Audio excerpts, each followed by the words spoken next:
We're joined now by Ayanda Mashaba, the Young Communist League of South Africa Provincial Secretary in Mpumalanga. A very good evening to you. Thank you so much for speaking to us, Mr. Mashaba. Firstly, as we saw the energy or electricity minister there saying that the community must be heard, I'm just wondering, in terms of consultation, the timelines, has there been substantive or even impactful, communications with the consultation with the community?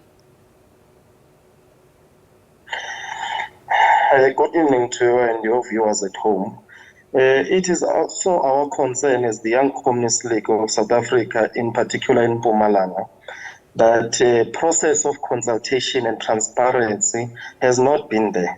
Our communities surrounding power stations do not understand this just transition, which we define as the YSL, that is unjust, because you cannot call something that is just transition when people are not involved in decision making, when there are no thorough consultations and involvement of all people, even organization involved in that decision. So our people were not involved, our communities were not involved, the labor, the unions, everyone is crying that they were not involved in the process, and this thing is being imposed into everyone.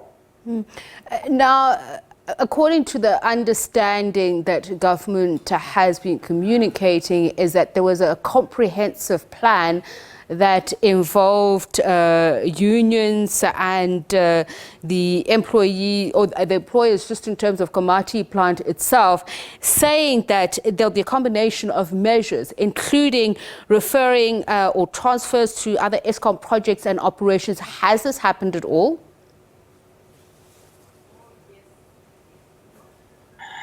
Oh, we're engaging, before the march, we're engaging with community members, especially at Komati Power Station.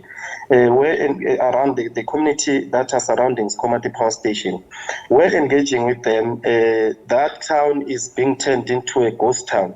A lot of people are crying that now they are unemployed, they've been retrenched, they do not understand what is it that is happening.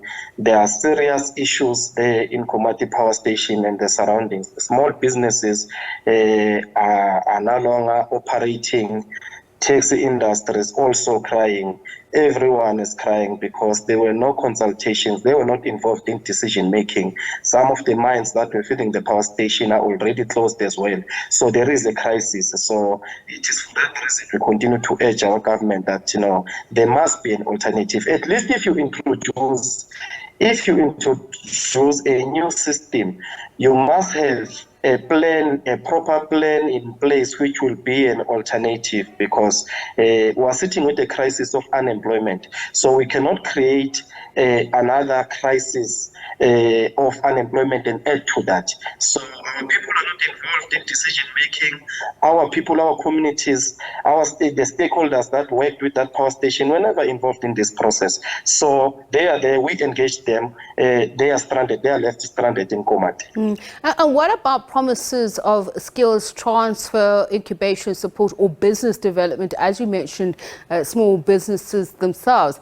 Has any of that materialized?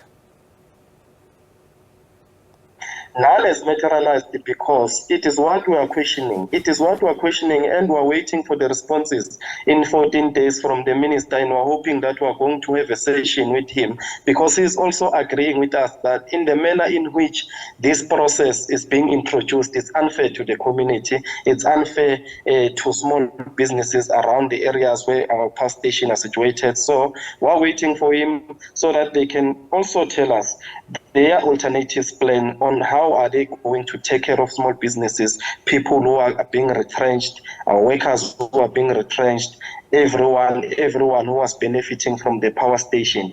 So there is no alternative. I think the decision is just being imposed to everyone, and we must accept it as it is. So that is also our concern, and the concern of the Minister of Electricity as well, who came to accept our memorandum and addressed everyone from the community that day.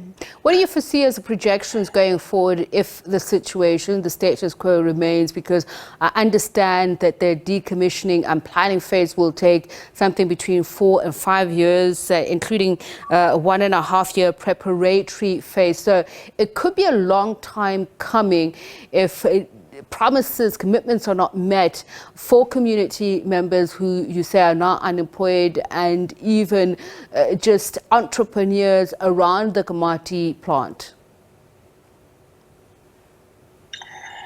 All I was saying is the Young Communist League of Mpumalanga is that it's high time the working class unites. The working class and the poor workers, everyone, we must unite and confront all decisions that seems to be brutal towards the working class, because what we see in the next few years to come, if they continue to close power station and introduce whatever the system that they're speaking about, which everyone doesn't understand in our communities, it is going to be a crisis.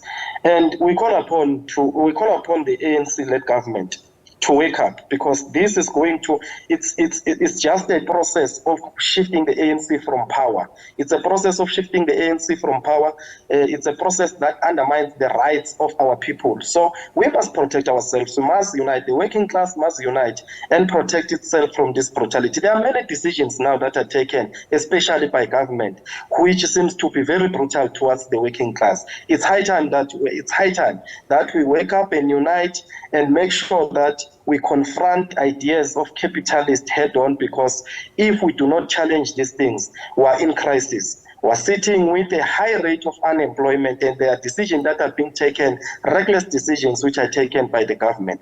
Now we even heard about the decision that no departments must stop in terms of their spending and in terms of recruitment. While we are seated with this crisis, why service delivery does not go to our people? So there are a lot of issues that are confronting the working class. It seems like even the ANC is being dominated by the ideas now of people who only want to focus on profit and maximizing profits at the expense of the working class. You say the ANC, all of these decisions. You say the ANC, but they are an alliance partner. We're told that there's a grieving redress mechanism that is in place. Have you tried to reach on a party-to-party level to then try and resolve this issue? The SACP, the YCL has raised this matter. The SACP in Mpumalanga has agreed with us. The SACP took a stance in Mpumalanga, and I think the SACP nationally, the ANC, even at the provincial level in the province of Mpumalanga, is also agreeing with us that the posture of the government, those who are deployed into these departments, they are committing a serious mistake. So I think the other thing that is incompatible with us as the YCL, we feel that decisions of the alliance, especially the views of the South African Communist Party, are being undermined. The South African Communist Party, together with COSATU, their views are being undermined by the alliance, because we know for sure that the South African Communist Party is exposed from national.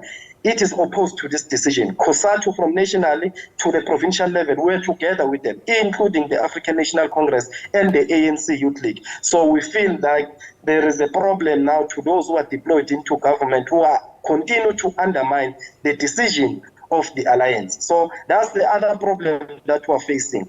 So that is why we're saying, as the YCL, we are going out now from a table of discussion. We are going to our people, we are going to mobilize our communities.